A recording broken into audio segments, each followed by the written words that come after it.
はい、村上です。今日も始まりました海外不動産の本当のところということで、本日のテーマは海外送金サービス WISE vs XE ということでお送りしたいなというふうに思います。海外送金なんですけれども、日本からね送るのって結構銀行経由とかでやると手数料が高かったりとか手続きが面倒だったりといったところで、ちょっと海外送金で聞いただけでも本当めんどくせえなと思う方も非常に多いと思うんですけれども、今回はですねこの海外送金サービス、世界的に有名なものをここに挙げさせていただいてるんですけれども、まず一つはですね、以前私もお取り扱いさせていただきました WISE っていうサービスですね。今日ちょっと中心にお話しする XE っていう海外送金サービスもあります。プラスしてですね、このペイパルが買収した Zoom っていうサービスとかマネーグラムっていうサービスとかあるんですけれども、この4つを比べたらですね、日本人的にとかお得感的に言うと WISE と XE がやっぱちょっと使いやすいのかなというふうに思ったので、今回はですね WISE と XE っていうのを比較しながらどういうサービスかっていうのをお話をしていきます。ということでですね、WISE についてはね解説をさせていただいてるんですけれども、 XE に関してまだ紹介していないということなので XE の紹介ですね、サービスとかメリットっていうのをお話しさせていただきます。で、続いてですね XE のからくりですね、どういう仕組みでやってるのかで、最終的に WISE と XE を比べてどっちがお得かっていうお話をしていきます。まずですね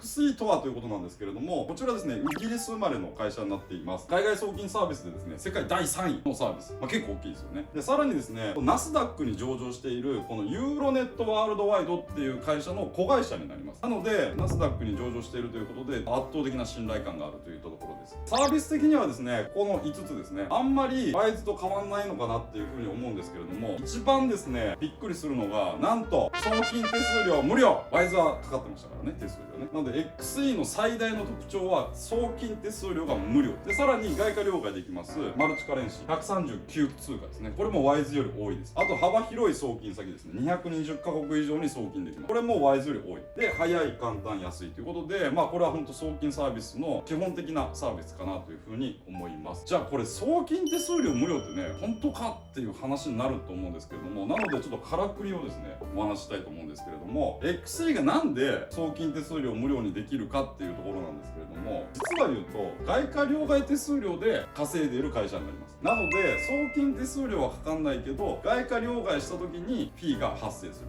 例えばですけど、これある時のですねアメリカドルの日本円ですね、この時は 107.28 円1ドルあたりですね、これが TTM と言われる中間値ですね。で、この時に XE で外貨両替をした時にいくらかっていうと 104.79 円1ドルあたりですね。なのでここに 2.49 円1ドルに対してこの隠れ手数料っていうのがあるわけですね。この隠れ手数料で XE は収益を上げている会社になります。じゃあ WISE と XE どっちがお得かという話なんですけど、 WISE はね送金手数料がかかります。ただ外貨両替の時に TTM で処理するので外貨両替が一番お得にできるというのが特徴です。XE は送金手数料はかからないけど外貨両替の時にお金がかかるテレコになってるようなサービスですよね。例えばですね500ドルを日本に送った時の受け取り金額を比べてみましょうと。まずはですね XE は500ドル送金した時に 52,277 円受け取れました。WISE に関しては 52,030 円でした。そうすると247円の差がありますけれども、この500ドルであれば XE の方がお得になります。ただこれね間違っちゃいけないのが、この手数料っていうのはね増えてはいきますけれども、要はさっきのねだいたい 2.5 円ぐらいの外貨両替手数料取られてるというふうに考えるとですね、この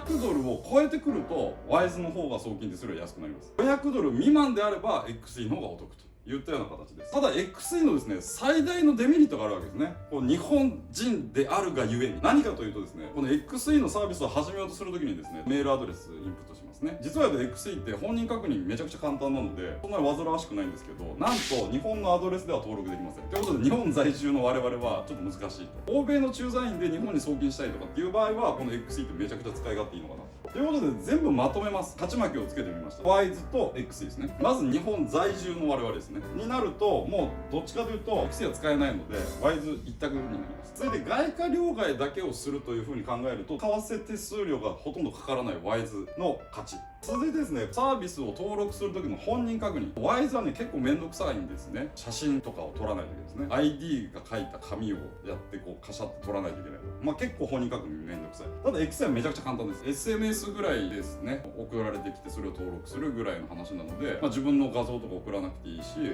ば運転免許証とかパスポートとかも送らなくていいです。なので XE の方が簡単。あとはですね、通貨と送金先ですね。まあ、圧倒的に XE の方が取り扱いの通貨が多いので XE の方が勝ち。続いて定額の送金ですね。定額の送金は先ほど事例見ていただいた通りで XE の方がお得。高額の送金であれば WISE の方がお得といったような形で、どっちにもコーツつけがたいというサービスではあるんですけれども、まあ、何回も言いますけどね、日本在住では作れないということで残念なんですけれども、今日の本当のところということで、最後ですね、結論なんですけど、日本在住の場合はもう WISE 一択です。WISE しかありません。ただ欧米でですね、駐在されている日本人の方、これはですね、使い分けることができると思いますね。定額の送金であれば XE 使えばいいし、高額の送金であれば WISE を使えばいい。別に使用料がかかるわけではないので、どちらも登録をしといて、送金の金額、まあ、500ドルっていうのを目処にしていただいてですね、それよりも下なんだったら XE を使う。高額なんだったら WISE を使うというような使い分けができるのかな。まあこれでですね、結構その送金手数料とか外貨両替っていうのを節約しながらできるのかなというふうに思います。WISE の方もですね、XE の方もですね、概要欄の方に登録フォームっていうのを貼り付けておきますので、ご興味ある方はですね、そちらのリンクからサービスを開始していただければなというふうに思います。ためになったら高評価、チャンネル登録をお願いいたします。次回こうご期待。